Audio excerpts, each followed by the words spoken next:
Hi, I'm Anna. I'm Ben. We're AutoSave. Welcome to our channel. Today we're watching My Hero Academia Season 8, Episode 10. Last episode, a lot of the episode we were able to spend with the Todoroki family. Going into this episode, I'm thinking maybe more Midoriya, maybe some All Might, maybe Uraraka. We get the wind blowing, and that was definitely a scene that stood out to the both of us, I think. Yeah, we definitely talked about in the discussion of last episode the things that we haven't gotten yet that we imagine we probably will before this season ends, before the series ends.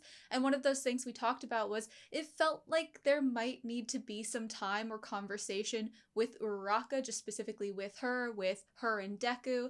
And I could see that in the next coming episodes. I think I also could see something with Deku's mom. Like you brought up All Might, we could see more with All Might. I feel like there's some other characters that maybe we could spend a little bit more time with now that we've had the Todoroki family in the last episode. We could spend this entire episode 3D printing houses like we did at the beginning of last episode, and I would be happy. I would be happy. Yeah, sure. Yes. You ready? Yes. Sweet.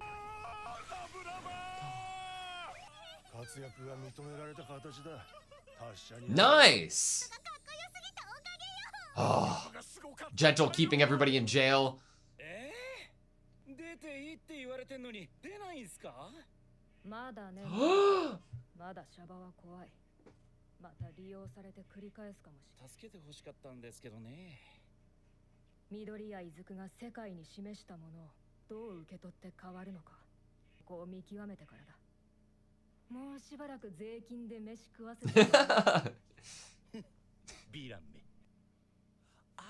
The god is beautiful.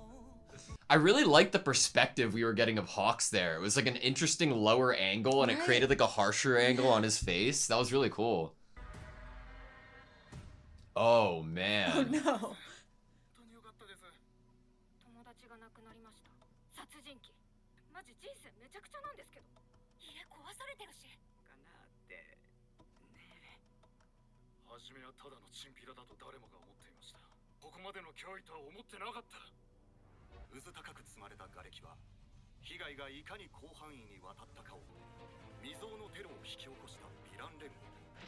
Spinner?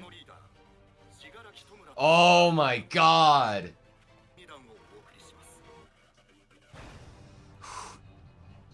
Well, I don't think it's about Spinner.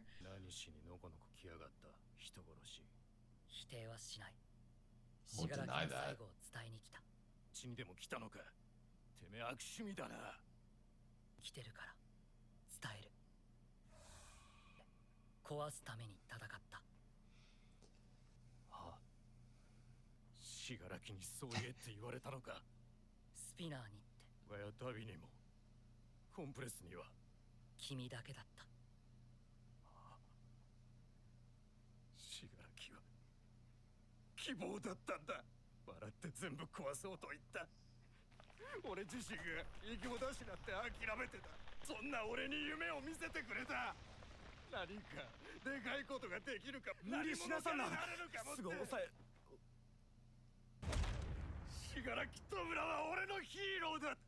The trust Midoriya is showing.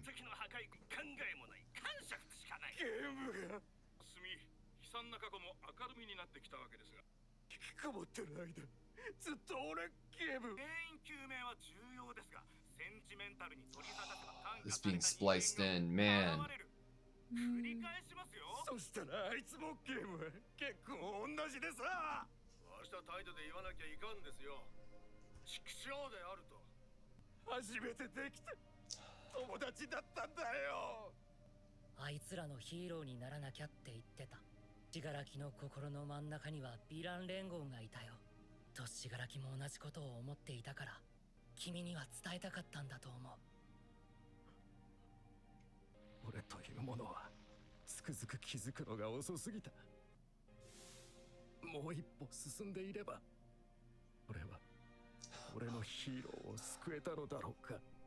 Saving my hero.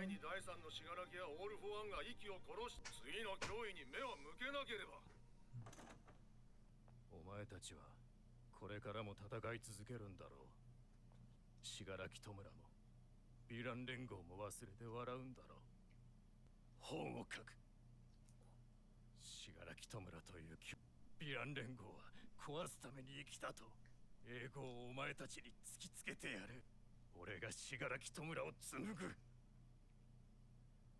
コミックだといいな。あ、心配しなくていいよ。一生忘れない。 We'll never forget. 俺からも伝言だ。過去に頑張れよって。Oh my Oh my god. god. 確かに。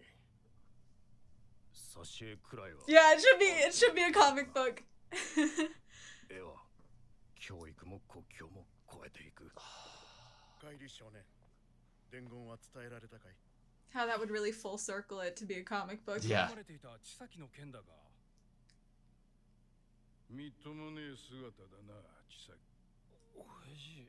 Wow. 組長じゃねえ。もう組はねえ。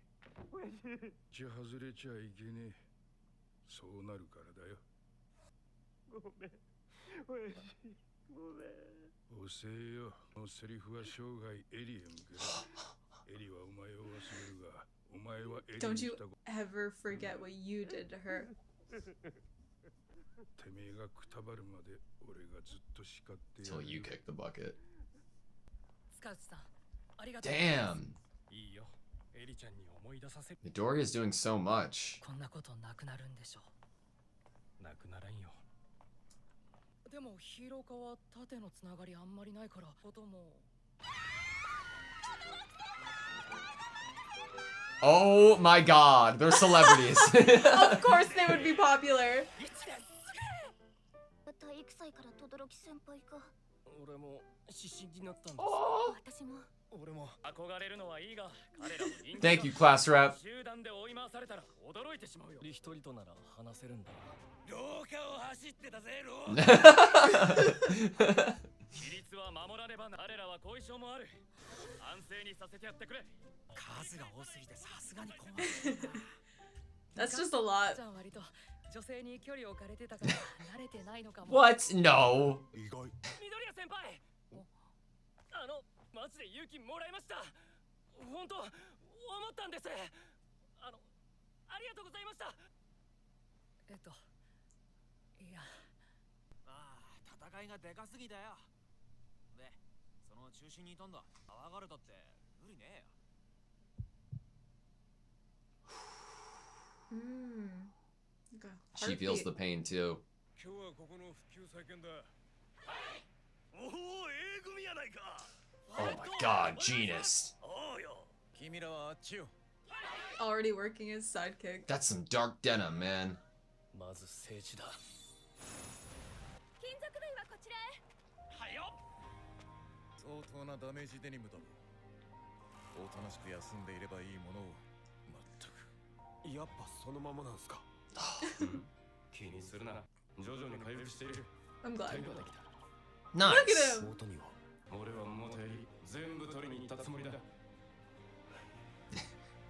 君たちこれお昼。うわ、おにぎり。何たくさんいいんですか。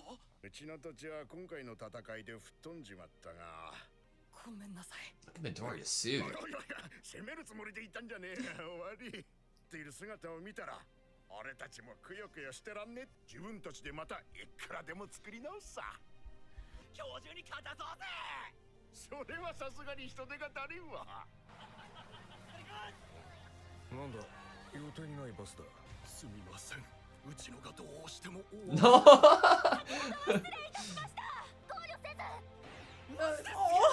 They don't even have their costumes yet. they're cute. わびやつがすごくて。間もないですが、やれることやらせてください。ってこんな未知の生物だっけ？そんなに用意してないんだけど。なんかよくわからんが、感じで頑張りが呪術つなぎになっていくんだな。 Contagious. Yep. God damn it, the wind. お茶子ちゃん、少しずつだけど前向きになってるよ。そんだけ。ごめんね、つゆちゃん。おめぐみよ。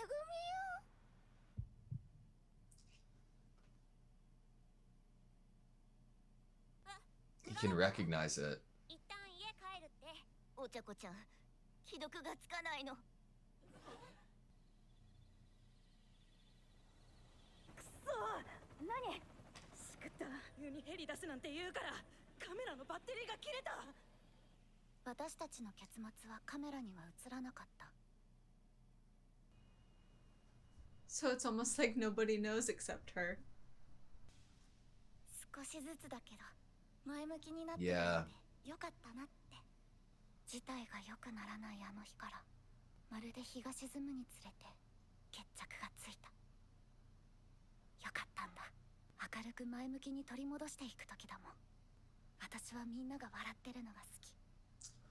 But 水を差したくない。だからずっと痛むこの傷も。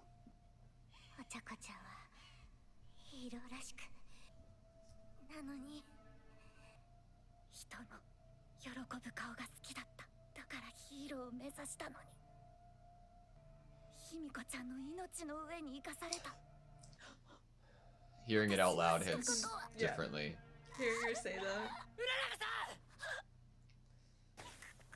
どうしてここ Oh my god, the animation's incredible. なんとなくワンフォールで飛んできた。ここは大切な話をした場所だから。 With the embers. そうやなくて一旦家帰でもここにいると思ったんだ。見られたくないのに。ごめん、もう見せてほしいんだ。うららくさんはいつもそうじゃないか。入試の時だってごめんね勝手に。でも転んじゃったら合否のポイントのことだって。私のポイント分けるってずっといつも You're putting everybody else first. 頑張れって感じで。私落ち着けられるの。ヒーローアカデミアでいさせてください。いつも自分のことより人を優先して。体育祭の時だっていつもずっと助けられっぱなしだ。僕のヒーローだ。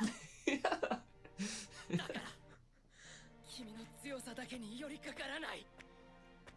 手を握るだけで心が和らぐんだよ。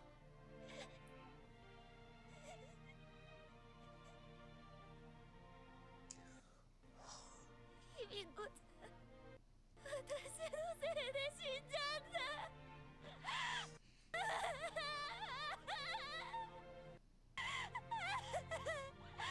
私が刺されなかったら余計なこと考えたから。手を分けられる個性だったの。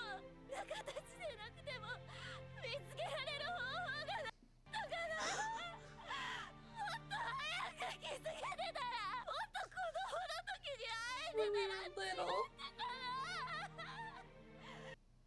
ヒーローが辛い時、誰がヒーローを守 That's ってくれ exactly る what she said. 信楽戸村に同じこと引きずってる。余計なお世話でも手を差し伸ばしていけばきっと必ず。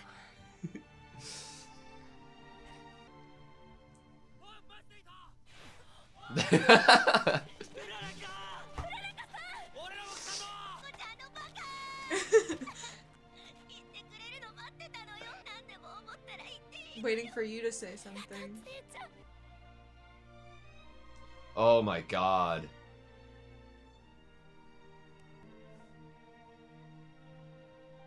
ぶっ飛ばしてたけど残り火大丈夫か。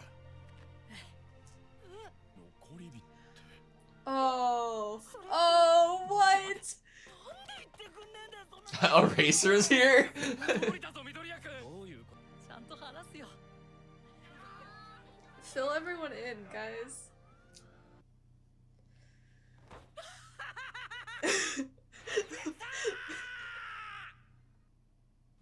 What? Oh, good. He gets the farewell party. Completed One for All's 竜 mission. の力が紡ぎ上げた力の結晶を今度は Oh my god! She's gonna get to sing! みんなで紡げていけたら。 This is stupid. I've said it before. It's repetitive, and I apologize. I'm not ready for the series to be over.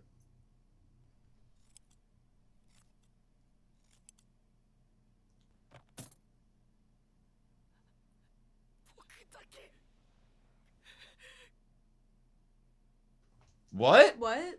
Okay, that was My Hero Academia, Season 8, Episode 10. I'm just, like, on screen right now, I'm just replaying that last after-credit scene of, it seemed like, was it cutting hair or cutting fabric? We get a look at the house, and then... someone walks out of it. Yeah, longish black hair, but it looks like some parts are longer than others. I don't know. Why just me? We get purple around fingertips. Obviously, like... visually, it's hard not to bring reference to Shigaraki in terms of decay and in terms of what Shigaraki was wearing towards the end. The cloth around the waist, it does give kind of how Shigaraki and how frayed looked. it is. Yeah, exactly. So that's where my mind immediately goes. And then I'm like, I don't recognize the building off the top of my head. It almost reminds me of when we see Dabi and Toga, and Toga's looking at her own house. That kind of gives off the impression, but also it gives off the like a little bit of the impression to me of the places that All For One was definitely interacting with in terms of orphanages and other facilities like that, and we see the destruction of it. So why am I the only one? Maybe he is the sole survivor, or this is the sole survivor of this incident. Nothing else is coming to my mind at the moment, though. Why am I the only one? Yeah, I definitely went... well, why just me, I think, was the line. Yeah. I think it definitely... the first and maybe only thought I have in terms of theory is, like, sole survivor. Everyone else around you, whether family or friends or whoever you were living with, perished during the fight and with all the rubble and destruction. Or it's why just me, like, why is everyone else... I guess this is another way to think of it because of what we get in this episode. Why is everyone else able to put smiles on their faces now to move forward, and it's just me that's stuck here wanting to kind of ruminate in the destruction and what has happened and what I've lost? When maybe you're, like, looking around and you're seeing even forced smiles, and you're like, maybe you don't even perceive them as forced smiles when they might actually be forced smiles, and you're like, why is everyone else able to kind of pick themselves back up or start rebuilding or start having hope right now when all I see is the destruction that was caused by the villains and in the fight with All For One, and that's all I can see. I can't even see that light at the end of the tunnel of being able to hold on to the hope of being able to rebuild, because that in itself is an incredible struggle, an incredible feat to... you've already been buried so deep, to then rebuild and climb out of something that was so incredibly scary, where you also might have lost a lot of, like, people in your life, your house, so much. I just go to like the idea of survivor's guilt. It's such a real thing, and the idea of why just me being a negative thing, not like, oh, I'm the only one who survived this, but why am I still alive? Why am I still existing? Like, I think back to Midoriya being able to see Shigaraki's quirk manifest, and if under great distress a quirk here is manifesting in a negative light that could impact this person's future, I can imagine a similar situation that Shigaraki as a kid was in. The idea that if somebody did reach out to him there, maybe this is a sequence where we're seeing another generation of somebody potentially stepping into that role that Shigaraki was in, but hopefully maybe this time somebody will reach out and be able to stop it. Out in time. Like with Uraraka about Toga, if we had met when we were little, and Deku's like, I felt the same way, and we know that the kind of imagery of the two kids being able to meet and play together and have fun, and what if things had been different that way? What if this preview after credit is a link to that idea of there's going to be someone, but we're going to be able to shut it down before it actually hurts them and they themselves have to be destroyed, that we're actually able to reach their heart before it's too late. Yeah. I like what they did with Uraraka going into this episode and, like, coming out of it. I think that what I really needed to see happen, or I guess hear, and I didn't even think about it, was the idea that Ochako wanted to go forward with in terms of, okay, well, heroes save people, but who saves the heroes when they're in trouble? And we've seen Ochako do it again and again and again within the series, and I'm reminded of her reaching out to Midoriya when Black Whip first manifested, and she's always going out of her way. And for that to be reciprocated by not just Midoriya but everyone else, I felt like was really nice. I'm not gonna lie though, like, in the same way that I had no idea because I'm an idiot, that the entirety of like so many different heroes and so many different members of Class 1A did show up in that final fight against Shigaraki. I was even more surprised that everybody showed up here. Like, for some reason, once it started playing out, I was like, oh my god, like, this is such an important moment between Midoriya and Uraraka, and it was just that the idea of the entire class showing up at the end, I was like, whoa, what the Eraser's here too? Holy shit. But what we also have there with everyone showing up is everyone's beginning to find out what Deku's actual situation is too. So I think it reinforces that idea of, like, there's still so much that we haven't talked to our friends about, that each character is probably holding something inside, remnants, if you will, of feelings of pain, of suffering, of insecurity from what they went through and what they dealt with, and some are probably withholding that a little bit or trying to put on a little bit more of a smile like Uraraka is. And I don't think Deku was, like, intentionally keeping the Embers thing in this moment from everyone. It doesn't seem like he's, like, mad that Bakugo said anything about it and everyone else overheard, but it is definitely something to explain. We have to kind of come together, shed all of that, you know, the wounds, we kind of have to open them up and be, like, vulnerable a little bit, because these people are ready to accept that. This whole class, all of these friends, they're like, we all went through something. We need to be able to be vulnerable and let it all out so we can actually come together and be able to be a support for each other. Who saves the heroes? Who is the support for the heroes?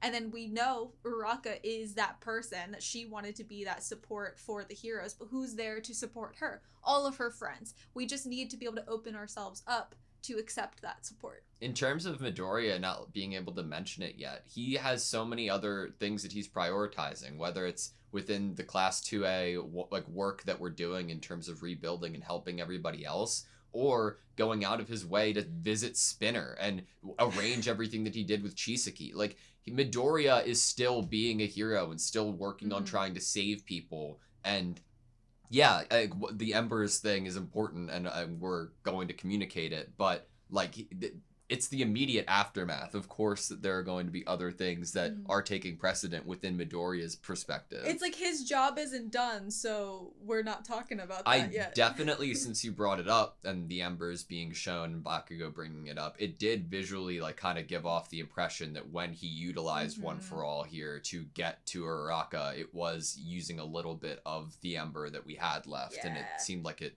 you know, flickered a little bit and then shrank. Visually, it did almost look like it was because of the utilization here to get to her that it kind of did shrink it. So if that's the case, right, and it is gradually becoming less and less, i.e. we can look at All Might as an example, do you imagine that, I wouldn't imagine we get to be able to see that Ember completely dissipate for the last time because we know that the series is coming to an end, but do you think it would gradually lessen over time, or it would come to a situation that Midoriya is in a battle for his life or in a battle to try to help other people, and that would be a situation or device that he would be able to exhaust those embers one last time, you know?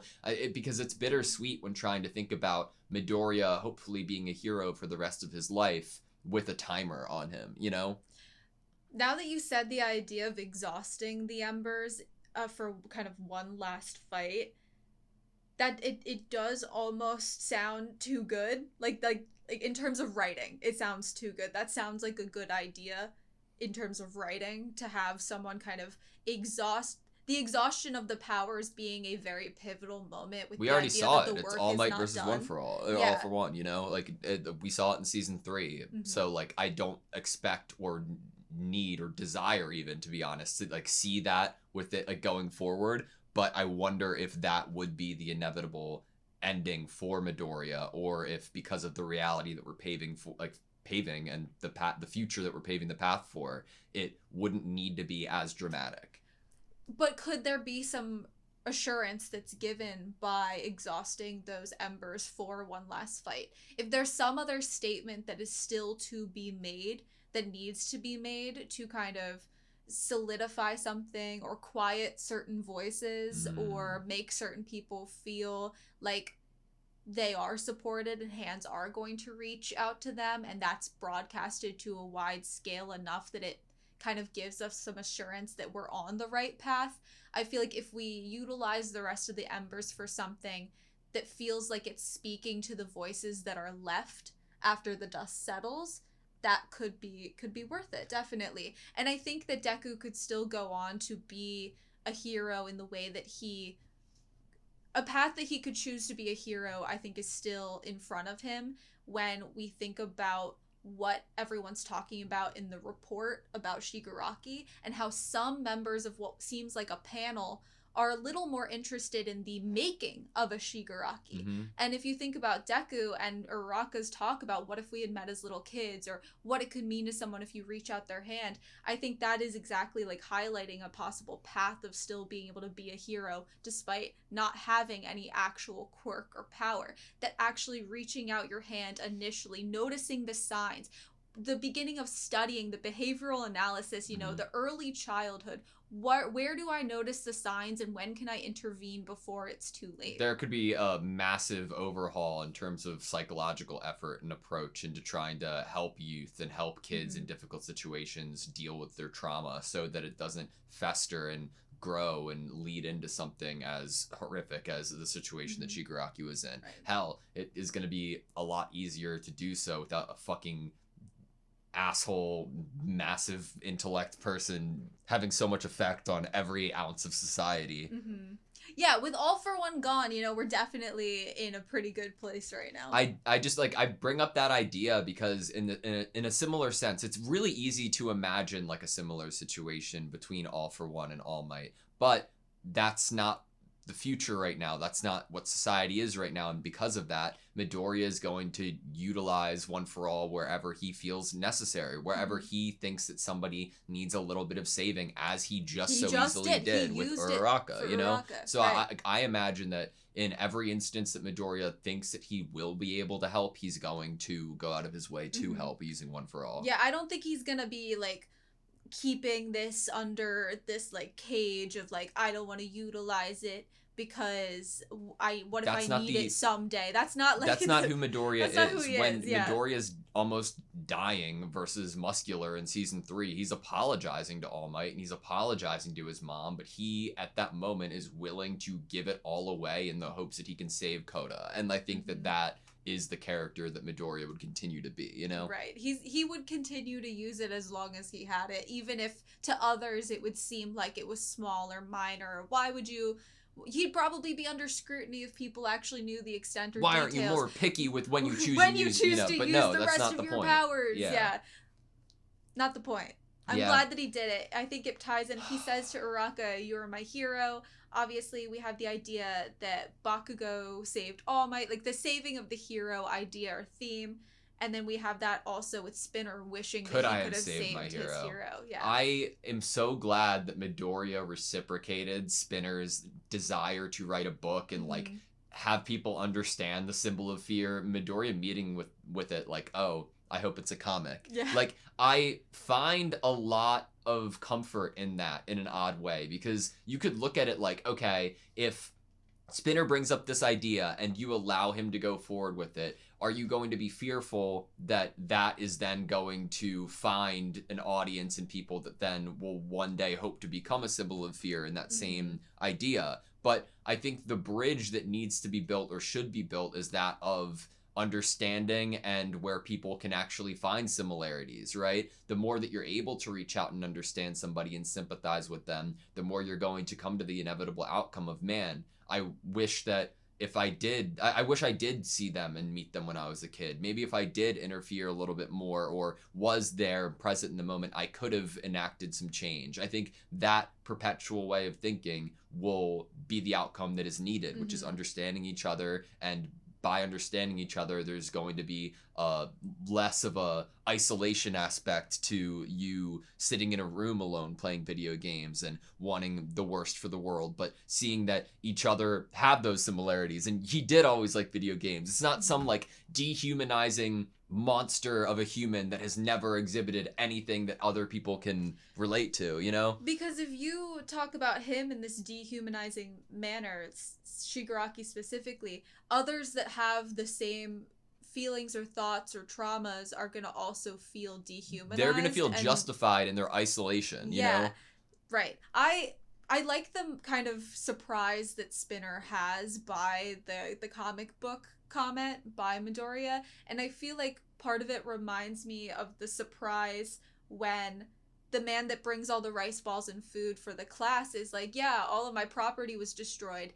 The surprise comes from people thinking that the person is saying this to you for a reason that is either to cast blame, to be mean, or to invalidate, when really he was like, oh, it was a fact he was saying. Like, his property was destroyed, but he is seeing the help and the effort that they're putting forward, and he wants to do all that he can. When Midoriya is saying the comic book comment to Spinner, how much do you want to bet Spinner expected someone to shut him down and be like, we're not going to let you do that. We're not going to let you tell Shigaraki's story. Like, he probably expected there to be major opposition or even invalidation that he even could accurately tell Shigaraki's story. Something of opposition is probably what he expected. Not a really pretty cool idea like, oh, maybe some illustrations would be good to go along with the story. Visually, they're even going out of their way to, like, Spinner isn't the Spinner that we first met in season 3. Like, Spinner is a Spinner who is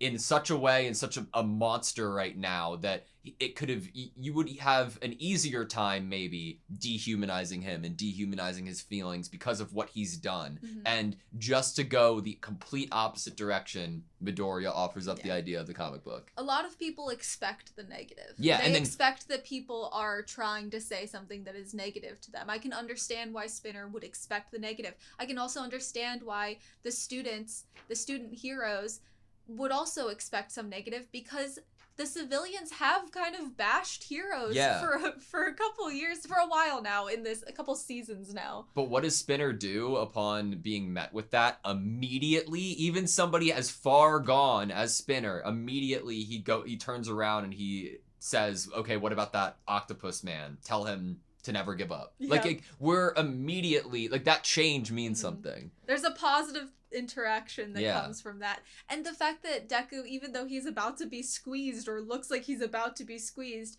is like, he puts out his hand and he lets it happen. He lets Spinner interact with him without shutting down the conversation. Because what would have happened if someone had intervened there is the conversation would have been completely shut down and we wouldn't have been able to end it on the note that we did, that I think leaves everyone in a better place. Yeah, the Chisaki Gramps interaction was really interesting. Like, I liked that Midoriya wasn't there, because that's not what it was about. It was for Chisaki, his desire to see him again, and that is what needed to happen, and that's exactly what happened. And I love that that boss Gramps was saying, like, he was going to be the person to outlive Chisaki, and he was going to visit him and see him every day until he died, but also needs to be met with regret and shame and thinking about how awful how many awful fucking things that you did to Eri. And I love that being present and from him. It's a good segue from like Spinner being afraid of the heroes and the world forgetting what Shigaraki's like mission of destruction was, and how he even got there. And then the same idea of she might forget about you. Eri, sure as hell might forget about you, and maybe she should forget about you. But you better not forget about what it is that you did to her. That I like that theme of forgetting. Like, some people will never forget. Some people maybe are better off forgetting. It's kind of different across the board. Yeah, Gentle and La Brava, thank God that they're free. I will never forget their love. No, I won't either. And also Gentle deserves it. Like, Gentle really risked his fucking life multiple times. I love that. And I think that, given my love for Gentle, it's almost more surprising to me I think one of my favorite moments of the entire episode, even though it was short, was between Hawks and Nagant. I absolutely loved that interaction, and I loved that she was like, fuck it. I'll lean on the taxpayers a little bit more. Have them pay for my food. Yeah, I liked that interaction too. We're definitely getting more with this episode, as we talked about in the discussion of the last episode. Okay, what else do we want to see? Who else do we want to see? What more aftermath kind of rebuilding do we feel like we need to see? So we got Gentle and La Brava, we got Spinner, we got Chizuki, we got Uraraka, which obviously is a huge one with Deku. We got love for Todoroki and Bakugo and their reaction to it, and Minetta's Todoroki being like, it. I can do one at a time, but like Bakugo's kind of hiding behind Ida, being like, they were running in the halls, class rep. Look at them. And Deku is like, it's probably because some of them were girls. Yeah, he's not used to that. He's not used to that. He's a delinquent. He doesn't deserve the love from girls and the attention from girls. Yeah. Man, I think it's also a cool moment to point out that nobody filmed the fight between Toga and Uraraka towards the end because the camera battery died. And that definitely influenced everybody's reaction to Uraraka and maybe the lack thereof. Like, it wasn't clear what shit went down with Uraraka and Toga. And I'd say that Uraraka and Toga's entire relationship within the series and what it culminated in was extraordinary, and I am glad to see it play out in the way that it did. Uraraka crying broke my heart. There was so much water, and I liked in the background when we're seeing them both cry, all of the lights before everybody else comes in of class 2A now, like all of the lights were blurred in a way that I would be looking at lights if my eyes were filled with water, you know? Yeah, eyes were filled with tears. Definitely the touch of actually like reminding us and or telling us from Uraraka's perspective of how she feels about Toga, how things went down, but also that she notes that no one filmed it, it wasn't filmed. And that can be probably pretty isolating. Like, no one's gonna ever truly understand what you went through because they didn't get to see it, especially like you did. Not only, like, can they not actually get into your head and your heart and feel it the way that you did, but they don't even have an inkling of being able to see it like you did because it wasn't filmed. And we know that Sue and Deku obviously were noticing that there was something going on. And as Sue kind of jumps into her arms and gives her a big hug, the idea comes up of, well, waiting for someone to say something, which can be dangerous at times to kind of wait on someone else being ready to say something. But you have to give that trust as well, that they will say something, you know? You have to give them some support and trust from afar sometimes, and it seems like it worked out obviously perfectly fine. This seemingly was the big moment where what needed to happen was something big, like everyone showing up here after Uraraka kind of ghosts. Yeah. It's difficult. I think that I'm trying to think internally right now about how I imagine Uraraka and Deku's life going. It's very difficult to try to ignore the fact of like feelings for each other, right? And we're in high school right now, and I didn't meet you in high school, and we're engaged right now. You know, like the idea that life can play out in a different way, that if you think that you're going to end up with somebody when you're in high school, you might not necessarily end your life with that person. I feel like the idea of how they're approaching each other as a relationship and friendship between each other in this episode gives me a lot of hope and trust for them in the future, for a relationship. Like the way that it's approached, not in a romantic way, but in a comforting, being there for one another on equal terms way is extremely refreshing, I think, and I think bodes well for their future. The idea of Midoriya to be able to be standing still and being able to be leaned on, you know, in that way, I think speaks positives for the future of Midoriya and Ochako. There's something really important about what it is both of them experienced that most of the world will never be able to empathize with or understand, and might even, I love this. Yeah, that might even dislike, which is the humanizing of the villain and the close connection they hold with that villain, that specific villain within their hearts. How Deku felt about Tenko and how Uraraka feels about Toga. this is something that they both can validate, understand, and empathize with each other, that is so in their hearts now and so undeniable, So unique. that no one else, it's so unique that there are a lot of people who would never be able to wrap their minds around, and might even put them down a little bit or disagree. For having the empathy that they do, you know? For having that empathy, right. I think that's what makes you a hero, though. Mm-hmm. Okay, I mean, going into next episode, I imagine that we're going to touch upon what we saw at the after credit of that kid. If we should be able to recognize him and we're not, apologies. But I imagine that we're probably going to touch on that a little bit. And then other than that, I am genuinely not sure. My last thing that I expected to see maybe before the series closed out was Deku and his mom. Yeah. So I guess that's right now. I think the kid guess. from the after credit, what was happening there with what seemed to be quirk manifestation on the hands visually, and maybe torn cloth. Maybe it wasn't as. Maybe it's a fake out. Maybe it's like, oh yeah, torn cloth, tragedy, purple glowy fingers. Yeah. It's like trying to give decay, but what if it's just like another grape rush? Like, what if we were just, you know, a Mineta too? Like, what if that's it? Why just me? Why can't I be as great as my older brother Mineta with Grape Yeah, Rush? exactly.